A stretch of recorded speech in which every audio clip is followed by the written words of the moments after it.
بەڕێزان بۆ قسەکردن لە سەرپرسی هەڵگرتنی پاشەکەوتی موچە و لێکەوتەکانی لە سەردۆخی ئابووری و کۆمەڵاتی هەرێمی کوردستان میوانداری بەڕێز مامۆستا تەها گوانی مامۆستای زانکۆمان کردووە. مامۆستا تەها سڵاوتان لێبێت و سپاس بۆ ئەم دەرفەتەی بەڕێزتان. لابردنی پاشەکەوتی موچەی فەرمانبەران لەم تەوقیتەی ئێستادا چ هۆکارێکی لە پشتە لێکدانەوەی زۆر بۆ لابردنی ئەم پاشەکەوتە دەکرێت؟ هۆکاری سەرەکی چییە؟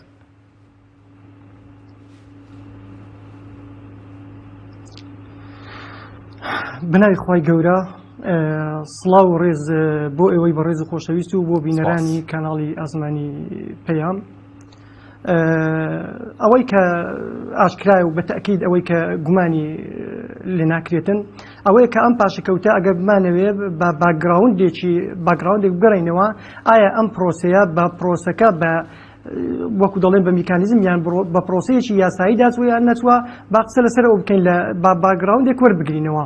خۆی ئەم پرسە یاخود بڵێن ئەو میکانیزمە یاخود بڵێن ئەو پرۆسەیە کە بەسەر فەرمانبەرانی هەرێمی کوردستان داهات پرۆسەیەکە فول نایاسایی بوو، لەبەر ئەوەی ئەنجومەنی وەزیرانی حکوومەتی هەرێمی کوردستان بڕیاری لەسەردا بە بێگەڕانەوە بۆ هیچ کەسێکی یاسایی و بۆ مەرجعی گەورەکە پەرلەمانی کوردستانە، کەمە خۆی لە خۆیدا ئەمە نایاسایی بوونی ئەم پرۆسەیەی سەلمان، کەواتە ئەم پرۆسەیە زۆرم لێ بوو، پرۆسەیەک بوو کە بەسەر فەرمانبەرانی هەرێمی کوردستان داهات، وەستەمێکی گەورە بوو لە فەرمانبەرانی هەرێمی کوردستاندا کرا. ئەگەر بگەڕینەوە بۆ ئەم کاتەی ئەو کۆنگرە ڕۆژنامەنووسیەی کە بەڕێزان ئەوانەی کە ئەم سیستەمەیان دانا وە خۆشیان لایان برد، من تێبینی زۆر گەورەم لەسەر هەم کۆنگرە ڕۆژنامەنووسیەکە هەبوو، بەداخەوە ئەوان لەوە دەستیان پێکرد کە پیرۆزباییان لە خەڵکی کوردستان کرد. دەبێ پێش هەموو شتێک، پێش ئەوەی بڕیاریان لە شتێک دابایە، دەبێ ئەم ستافە داوای لێبوردنیان لە کۆمەڵانی خەڵکی کوردستان بە تایبەتی چینی فەرمانبەرانی هەرێمی کوردستان بکردایەوە، کەمە زۆر بەداخەوە ئەمە وەکو پیرۆزبایی یاخود برین خۆیان وەکو باشتێکی گەورەیان کرد بێتن ئەوان وا لێکدایەوە، کە زۆر بەداخەوە ئەم داوای لێبوردنیان نەکرد کە حەقوایە جارشتر بکەینەوە. وە شتێکی تریش حەقوا بوو هەل لەوێ سەرۆک و جێگیری سەرۆکی ئەنجومەنی وەزیرانی هەرێمی کوردستان هەموو وەزارەتەکانیان ڕاستپارێرا هەمویان سوپاس و پێزانینی فەرمانبەرانی هەرێمی کوردستانیان بکردایە بۆ ئەوەی هەریس نەبایە کەمێک لە مەعانەتیان کەم باوە. ئەمە خۆی لە ئەمە پرۆسەیەکە. پرۆسەی پاشەکەوتکردنی موچە ئەوەی کە وازەحە، ئەوەی کە لایەن هەموو خەڵکی کوردستان وازەحە، ستەمێک بوو کە بەسەر فەرمانبەرانی کوردستاندا سەپێنرا. ئەم پرۆسەیە وەک ئەوەی کە باس دەکرێتن کە بەچەند ملیارێک دەخەملێندرێ کە ئێستا حکوومەتی هەرێمی کوردستان قەرزاری فەرمانبەرانی خۆیەتی. من پێش ئەوەی جەنابەت کە پرسیار بکەی، من دەمەوێت باگراوندێک وەربگرم وڵاتێکی وەک یۆنان کە لە پێش ئێمە پێش هەرێمی کوردستان کە ئەوان تووشی قەیرانی دارایی بوون، ئەوان سیستەمێکی تر بەبێ ئەوەی بگەڕێنەوە بۆ ئەوەی مۆزەفەکانی خۆیان فەرمانبەرانی خۆیان وەکو دەڵێ عقوبە بدەن، ئەوان هەڵسان لە یەکێتی ئەوروپا لە ئیتحاد ئەوروپی پارەیان قەرز کرد، فەرمانبەرانی خۆیان ڕازی کرد، چونکە ئێمە شتێکمان هەیە لە مەسائلی یاساییدا حقوق و ئیلتیزامات. تۆ کە داوای ئیلتیزامات لە فەرمانبەرەکەی دەبێ حکوومەتیش باشە مامۆستا ئەوە ئەو گلیانە بوون کە بەڕێز بەشێکی زۆری چاودێرانی سیاسی و ئابووریناسان لە حکوومەتی دەکەن. بەڵام پرسیارەکەی من شتێکی دیکە بوو، حکوومەتی هەرێمی کوردستان لەم تەوقیتەی ئێستادا کە لە کۆتایی کابینەیدایەوە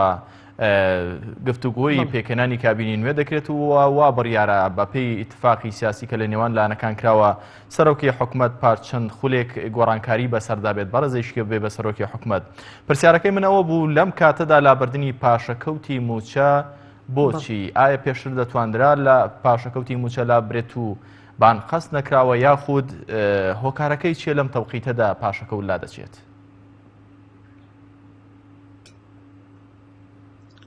ئەمە وەکو دەڵێ پرسیارگەڵێکی زۆر لە خۆی هەڵ ئەگرێتن، هەرچەندە پسپۆران هەر یەکە و ڕەئیەکی هەیە، بەڵام من ئەو ڕەئیە من بۆ دوو شتی ئەگەڕێنمەوە. یەکەمیان ئەوەی حکوومەتی ئیتیحادی کە ئەوەی کە پەرلەمانتارانی خۆمان پەرلەمانتارانی کورد لە ئەنجومەنی نوێنەرانی عێراق زۆر جار باسییان لەوە دەکرد کە حکوومەتی عێراق بەو مەرجە ئەو 522 ملیارە بۆ هەرێمی کوردستان دەنێرێتن، بە مقابلی ئەوە دەبێت پاشەکەوتی موچەی فەرمانبەران لابرێتن. واتە ئەم ستەمە لەسەر فەرمانبەرانی هەرێمی کوردستان لابەرێت ئەوەش خۆی لە خۆیدا ڕەنجی دەدایەوە و ئەوەی کە منیش بە شتێکی تر بۆی بچم یاخود برین بە باگراوندێکی تر بۆی بچین و باسی بکەین ئەوەیە کە ئەم کابینەیە خۆیان داهێنەری ئەم شتە بوون خۆیان ئەم شتیان ئیبداع کرد و خۆیان ئەم پاشەکەوتیان بەسەر فەرمانبەراندا سەپاند و خۆشیان لە کۆتاتەمەنی خۆیاندا گوتیان دەبێ خۆمان ئەم پاشەکەوتە لابدەین جا خۆی سەبارەت بە خاڵی یەکەم بۆ ئەم دوو شتەی دەگەڕێنەوە یەکێکیان بۆ ئەوەی کە حکوومەتی ئیتیحادی سەبارەت بە خاڵی یەکەم ئەم سەرنجە زۆر جار لە سۆشیال میدیا و لە زۆرێک لە چاودێرانی سیاسیش ئەم قسەیە باز دەکەن بەڵام ئایا دەلیلێکی یاسایی هەیە بۆەوەی کە بیسەلمێنێت کە حکوومەتی عراقی حکوومەتی هەرێمی مولزەم کردەوە بۆەوەی کە بەو مەرجە ئەو بەڕەپارەی کەوا بڕیارە بینێرێت دەینێرێت کە پاشەکەوتی موچەی سەرفەرمانبەرانی هەرێمی کوردستان لا ببات یاخود لە ڕووی یاساییەوە حکوومەتی هەرێمی کوردستان حکوومەتی عراق دەتوانێت ئەم مەرجە لەسەر حکوومەتی هەرێمدا بنێت یاخود ئەمە هەر لێکدانەوەیەکە و شۆڤڕی شۆڤەکارانی سیاسیە.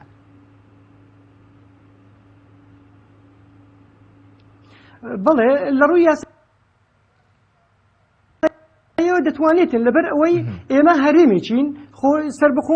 خۆمان سربەخۆنین بڕیاری سربەخۆمان نییە بۆیە حکوومەتی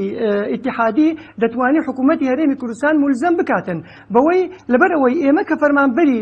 حکوومەتی هەرێمی کوردستانین بە هەمان شێوەش ئێمە وەکو دەوڵەتی عراق تەعاملمان لەگەڵەکرێتن کەواتە مادەم وەکو دەوڵەتی عراق تەعاملمان دەگەرەکرێتن ئەو ئەتوانێت حکوومەتی هەرێمی کوردستان مولزەم بکە بەوەی کە ئەم ستەمەی سەر ئەم پاشەکەوتە ئەم ستەمەی کە لە فەرمانبەران کراوە دەبێت لای بەرێتن چونکە ناعەداڵەتێک و پەروەریەک بەدی ئەکرێتن بەوەی کە ئێمە لە وڵاتێکدا دەژین ئەوانەی کە لە حکوومەتی مەرکەزین بە جۆرێک وەکو دەڵێ ڕاتب وەربگرن و فەرمانبەرانی هەرێمی کوردستانیش بە جۆرێکی تر کامە دەکا وڵاتێکی تر بۆیە دەتوانێتن حکوومەتی هەرێمی کوردستان مولزەم بکە بەوەی کە دەبێ ئەم پاشەکەوتە لابچێتن ئەوەش وەکو لە خاڵی پێشدا ئاماژەمان پێکرد ئەندامانی ئەنجومەنی نوێنەرانی عراق کە لەگەڵ فراکسیۆنەکان زۆر حکوومەتی هەرێمی ئێستادا بڕیارێکی داوە کە پاشەکەوتی موچە باسییان لەوە دەکرد کە حکوومەتی عراق بەو مەرجە ئەم پارەشان دەکاتن کە باش حکوومەتی هەرێمی کوردستان ئەم بڕیاری دەرکردووە کە پاشەکەوتی موچە هەڵوەشێنێتەوە ئایا دەتوانێت بەردەوام بێت لە دابەشکردنی موچە بە بێ پاشەکەوت بەو داهاتەی ئێستا لە بەردەستیدایە؟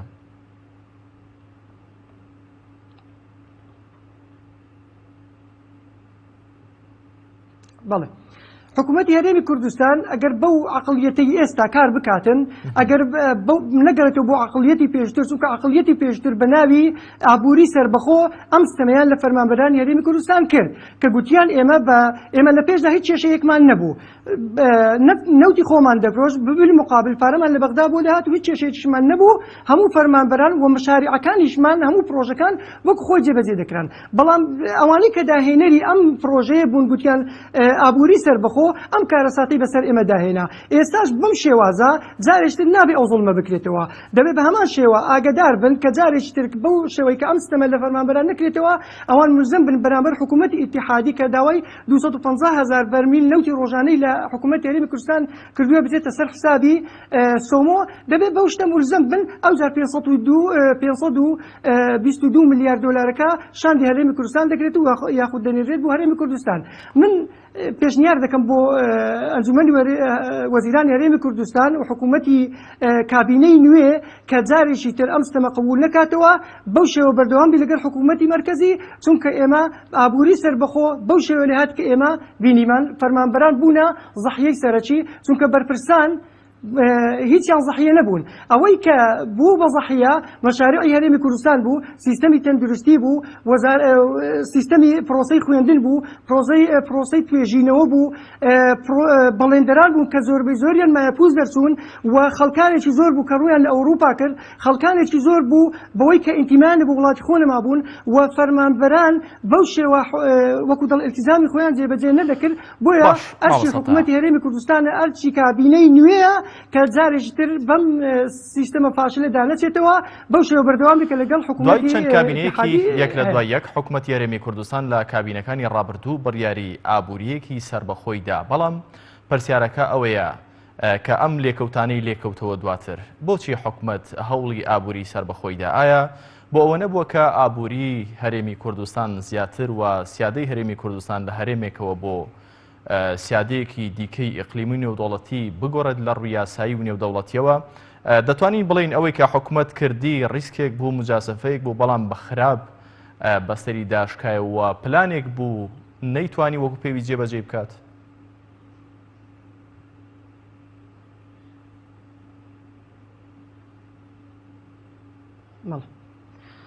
دەبوایە حکوومەتی هەرێمی کوردستان پێش ئەوەی بڕیار لە ئابووری سەربەخۆ بداتن دەبێ ئامادەکاری لەوە بکردبایە زۆر بەداخەوە بەبێ ئەوەی ئامادەکاری لەو بکاتن بەبێ ئەوەی بگەڕێتەوە بۆ خەڵکانی پسپۆر بەبێ ئەوەی ئەم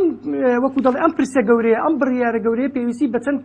کۆنفرانس و کۆنگرەی گەورە هەبوو کە خەڵکانی پسپۆری یاسایی پسپۆری ئابووری پسپۆری ئیداری بان کرابانە ئایا ئێمە بەم شێوە بڕیار ئەدەین کەتی زۆر بەداخەوە 3-4 نەفەرێک داهێنەری ئەم شتە بوون ئەم بڕیارە قورسەیاندا کە ئێمە بووینە زەحیەی سەرەکی يعني حقوا بوو ئەم خەڵکانە وەکو لە پێشدا ئاماژەمان پێکرد خەڵکانی پسپۆری ئابووریان بان کردبایە ئێمە بەم شێوازە دەجوولەینەوە ئێمە ئاوا دەکەین دواتر ئەم پرۆزەیان بردبا بۆ مەرجعی سەرەکی کە پەرلەمانی کوردستانە لەوێ